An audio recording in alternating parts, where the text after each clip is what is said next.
On Thursday, December 29, 2011, Samoa and Tokelau stepped west into the future across the international dateline. Skipping December 30th, the next day was declared to be December 31st, 2011.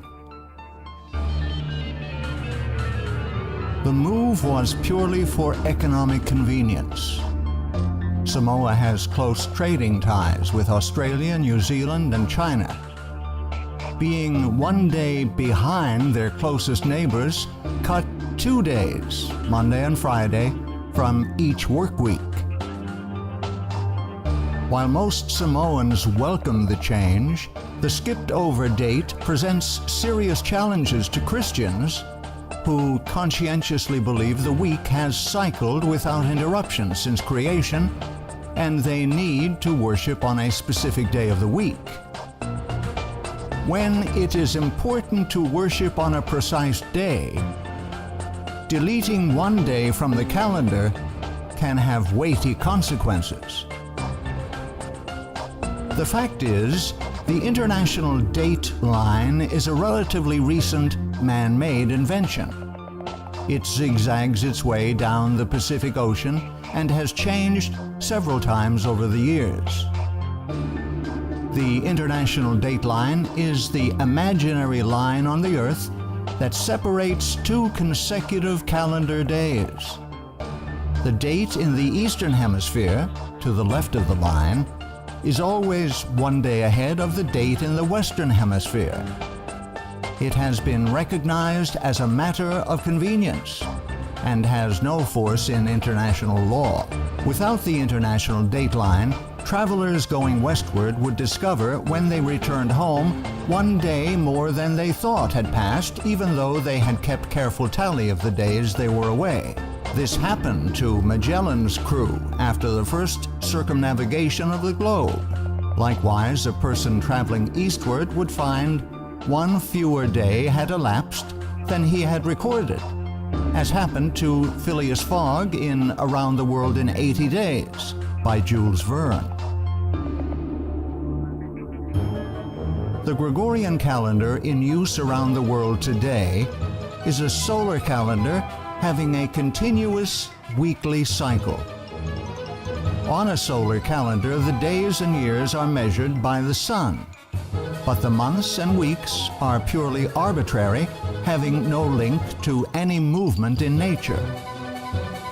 This is what necessitates the international dateline. It established a man-made beginning to the day to unite the whole world on one Gregorian date. So the international dateline has proven to be a real problem for the inhabitants of Samoa. Because Samoa's date was different from its surrounding neighbors, causing economic problems, they changed the location of the international dateline. The international dateline is an attempt by man to solve a man-made problem, which inevitably occurs on a round Earth when one uses a continuous weekly cycle, not anchored to the heavenly bodies and the rotation of the Earth.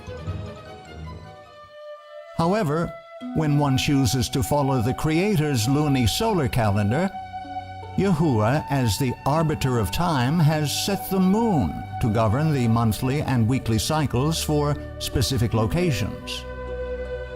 Yahuwah removes all need of the international dateline, and thus removes all dependence on the Gregorian calendar and man's technology to straighten things out. All one needs is the moon to know when the months and weeks begin. It is widely believed the continuously cycling week in use today has come down uninterrupted from creation via Noah and his sons. The fact this is not true is demonstrated when we consider the various waves of immigration that took place after the flood. When Noah's descendants emigrated from the mountains of Ararat, some moved to the east, others to the west. If a tribe of seventh-day Sabbath-keeping Shemites moved to the east towards the rising sun, Eventually, several years later, they would come to a point halfway around the world. Being Sabbath keepers, they would have kept very careful track of time. Let us say, just for this example, they had used a continuous weekly cycle, as the world does today. Due to the rotation of the Earth and the fact they moved towards the rising sun, once they reached the far side of the world, they would be 12 hours ahead of their original starting point at Ararat. Now consider that a tribe of seventh-day Sabbath-keeping Japhethites also moved from Ararat. This tribe, however, moved to the west, following the setting sun. Being Sabbath keepers, they also would have kept a careful track of time. Again, for the sake of illustration, let us say they too used continuously cycling weeks. A few years later, upon arriving at the same point on the other side of the world occupied by the tribe of Shemites, who moved east, the tribe of Japhethites, who moved west, would be 12 hours behind the time at Ararat. The two tribes, one having gone east, the other west, would discover they were a full 24 hours apart. This would not be due to either group losing track. Rather, it is simply a function of the rotation of the Earth that when one group travels east, they travel ahead of the daylight, while the group that travels west travels backward into the night that comes before the day. So which group is correct? The answer is, if they had been using a continuous weekly cycle, they would both be correct, which is not possible. And herein lies the crux of the problem. This conundrum actually proves the ideology of continuously cycling weeks from the days of creation to be absolutely false.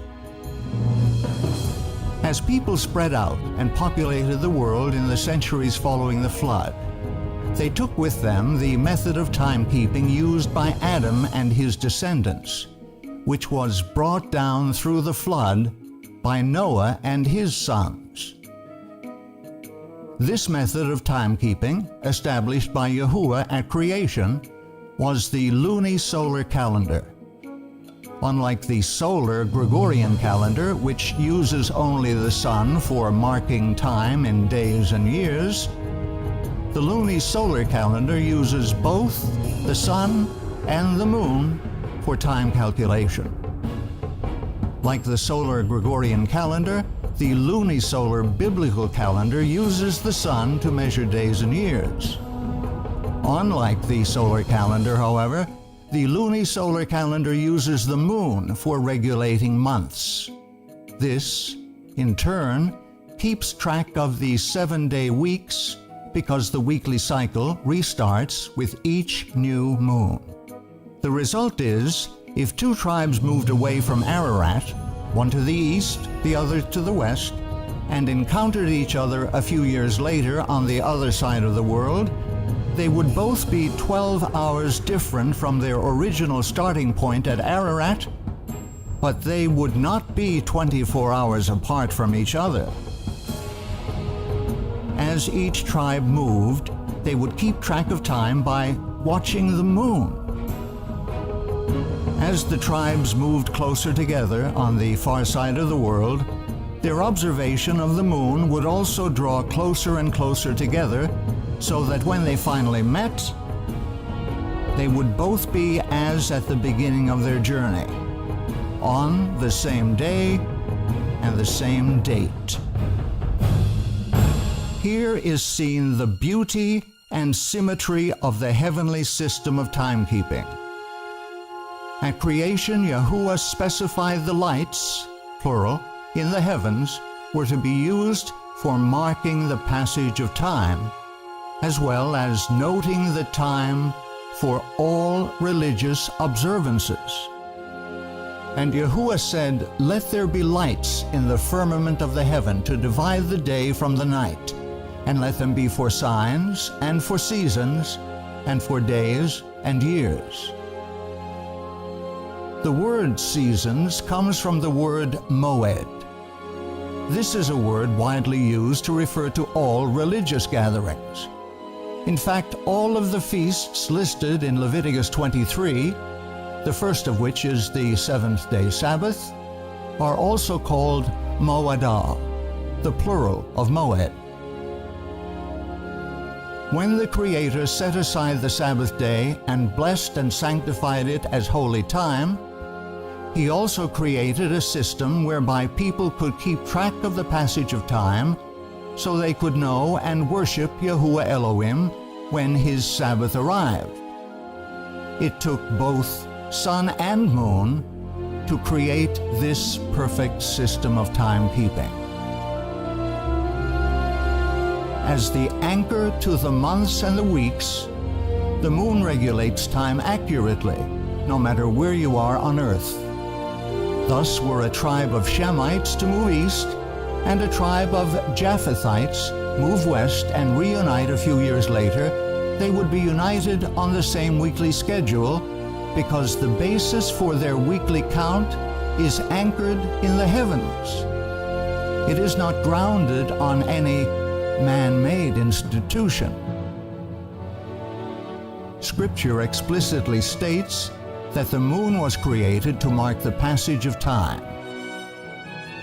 He created the moon for seasons, moedah. The sun knoweth his going down. Because the modern weekly cycle has no ties to anything in nature, problems arise that do not exist in the luni-solar calendar of creation. Specifically, the need for an arbitrary international dateline. A continuous weekly cycle anchored to nothing in nature is a man-made institution. The international dateline is simply a man-made solution to a man-made problem. On the counterfeit pagan papal calendar, months are arbitrary and dates have an artificial starting point at the international dateline, itself arbitrary and movable. Only on the biblical calendar are months and dates anchored to the lights in the heavens, which were given by Yahuwah for the express purpose of regulating time. Yahuwah's calendar, using the combined action of the sun and the moon for marking the passage of days, weeks, months, and years, will stand forever. It forms an integral part of the very structure of the heavens. It can be witnessed and used by everyone on earth and accurately regulates time and holy days. It shall be established forever, like the moon, even like the faithful witness in the sky. With all of this in mind, which calendar will you use to find the correct dates to worship? Man's, the Gregorian calendar, or Yahuwah's, the luni-solar calendar?